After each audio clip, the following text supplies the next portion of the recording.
بسم اللہ الرحمن الرحیم۔ پاکستان بدقسمت دنیا کا واحد ملک ہے جہاں 75 سال میں اس ملک کے ساتھ جو کھلواڑ ہوئے ہیں، 1971 میں اس کا ایک بازو لادہ کر دیا گیا اپنی نالاکی، اپنی وہ ضد کی وجہ سے۔ اب وہی حال پھر پاکستان میں شروع ہو گیا ہے۔ پہلے تو بند کمروں میں جو جلاس ہوتے تھے لوگوں کو پتہ نہیں لگتا تھا کہ کیا ہو رہا ہے، لوگ سمجھنے سے قاصر تھے، لیکن اب جب سے عمران خان کو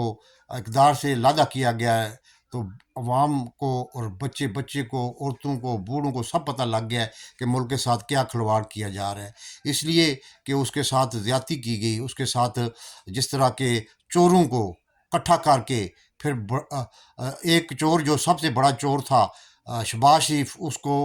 یعنی کہ اس پہ فرد جرم عائد ہونی تھی، اس کو دوسرے دن جا کے پرائم منسٹر بنا دیا گیا۔ زرداری جو سندھ کا سب سے بڑا ڈاکو ہے، اس نے سندھ کو 15 سال سے لوٹ کے کھا رہا ہے، اس کو بھی پاکستانی عوام پہ مصدل کر دیا گیا۔ مولانا فضل الرحمان جو ہر حکومت میں، مارشل لاء میں، یعنی کہ سول میں، ہر حکومت میں وہ ساتھ دیتا ہے، اس کو بھی سر پہ بٹھا دیا گیا اور ملک کو یعنی کہ اس حال پہ نیج پہ یعنی کہ پہنچا دیا گیا کہ جو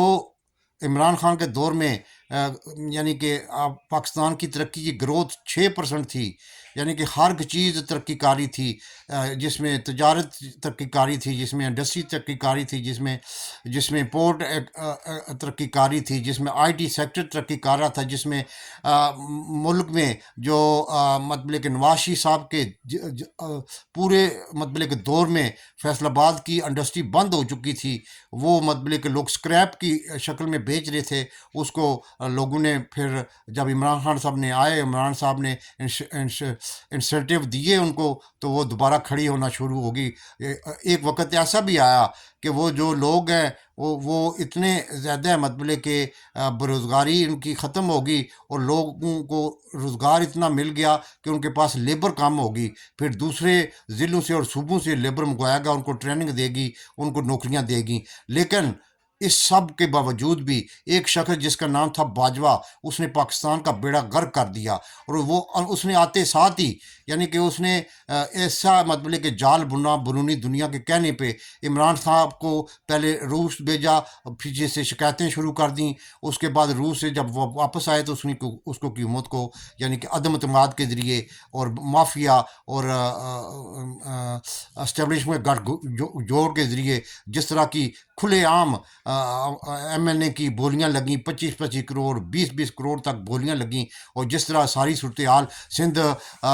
ہاؤس میں ہوئی وہ بھی سب کے سامنے ہے، وہ سب کو یاد ہے۔ اور یہ سب کچھ ہونے کے باوجود جب عمران خان کو اتارا گیا تو دوسرے دن جو رات کو منظر دیکھا لوگوں نے، وہ ایک پاکستان کی تاریخ میں، دنیا کی تاریخ میں واحد منظر تھا۔ اس وقت سے لے کر آج تک عمران خان کو اس طرح کی اذیت دی جا رہی ہے، اس کی پارٹی کے اذیت دی جا رہی ہے،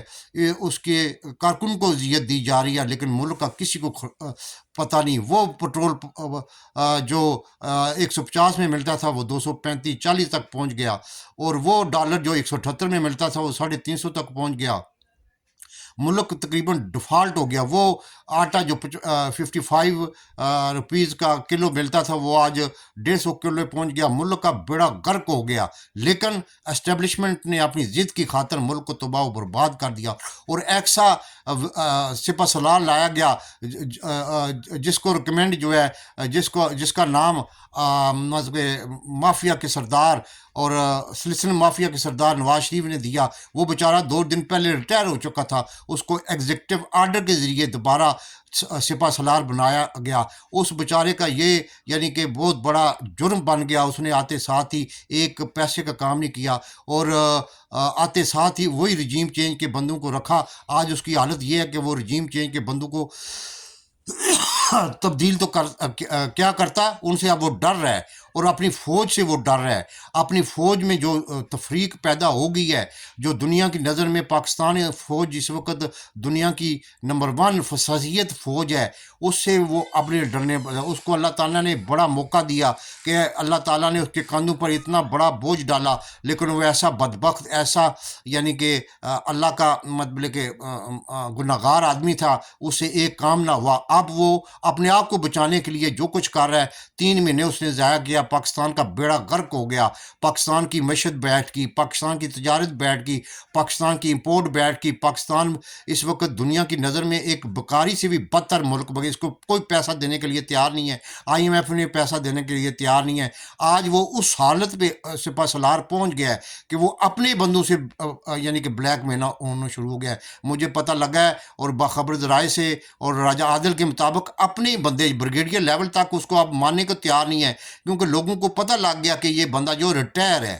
جو بندہ ریٹائر ہو جائے اس کو ایگزیکٹو آرڈر کے ذریعے بنایا جائے تو اس کی قدر و منزل ختم ہو جاتی ہے۔ اللہ نے اس کو موقع دیا تھا 1 مہینے کے اندر اندر آ کے آج رجیم چینج کے بندوں کو چینج کر جاتا۔ آج جو کچھ ظلم ستم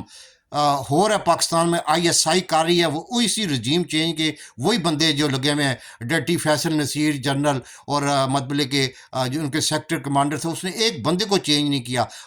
آج وہی بندے اس کو ڈرا رہے ہیں، اور وہی بندے جو مافیا کے ساتھ مل کے آصف زرداری جو بہت بڑا مافیا کا ڈان تھا، ڈاکوں کا سردار تھا، اور نواز شریف انہوں کے ساتھ مل کے ملک کے ساتھ جو کوئی کھلواڑ کیا جا رہا ہے، آج جو سپریم کورٹ کے ساتھ کیا جا رہا ہے وہ 1997 کا دور دہرایا جا رہا ہے۔ اس وقت مجھے نہیں پتا تھا کہ اسٹیبلشمنٹ ساتھ تھی یا نہیں تھی، لیکن آج اسٹیبلشمنٹ اور مافیا مل کے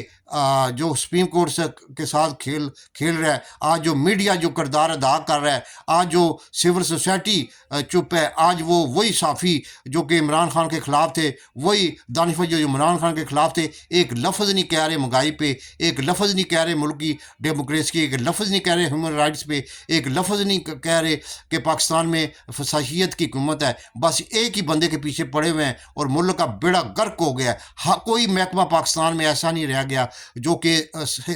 کہ کوئی غریبوں کے لیے کردار ادا کرتے، پاکستان کے لیے کردار ادا کرتے۔ آج ایک سابقہ پرائم منسٹر بیچارہ مطلب کہ کبھی ایک عدالت میں جاتا ہے، کبھی دوسری عدالت میں جاتا ہے، کبھی تیسری عدالت میں جاتا ہے، اس لیے کہ اس کو اتنا تنگ کر رہے ہیں، اتنا تنگ کر رہے ہیں، لیکن اس کے باوجود بھی وہ کھڑا ہے۔ اس نے 25 مارچ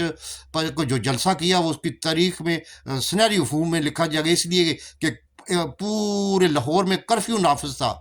جس طرح کی بربریت کی گئی تھی، 250 بندوں کو گرفتار کیا گیا، ان پہ تشدد کیا گیا، اس کے باوجود بھی لوگ نکل کے اس کے ساتھ آئے، اور اب وہ پاکستان کی تاریخ بدلنے کی جا رہی ہے۔ اس لیے اب جو صورتحال پاکستان میں بن رہی ہے، اب نہ تو